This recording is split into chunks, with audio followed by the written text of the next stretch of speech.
Ny voninahitro tsy homeko ny hafa.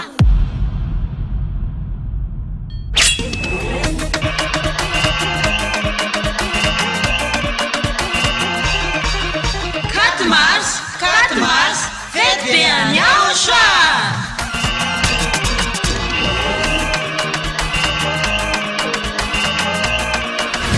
Tonga ny fotoana ankalazantsika ny verena amin'ny anarana mitondra FAMPIANARANA YAHVAH sy YAHOSHUAH. Izay toriana ambasadorina YAHOSHUAH zady ahahelya.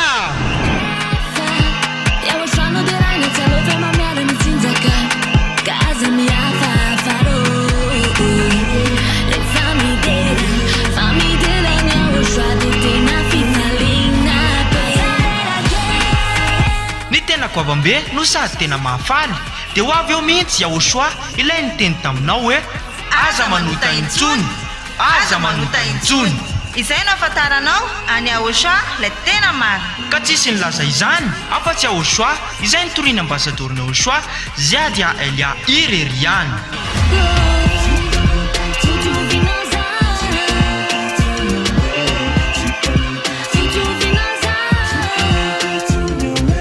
Ny faefatra ny volana martsa ho avy zao ary tena fety be manetriketrika Ety amin'ny fohy be mifanjakana YAHOSHUAH AMBOHIDRAPETO ANTANANARIVO MADAGASCAR.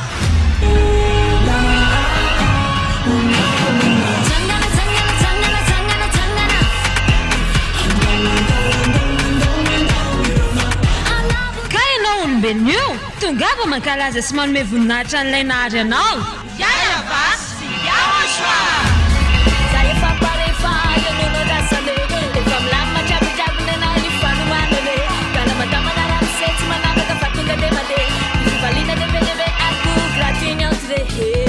Tongava daholo arahanao amin'ny faefatra ny volana martsa ho avy zao.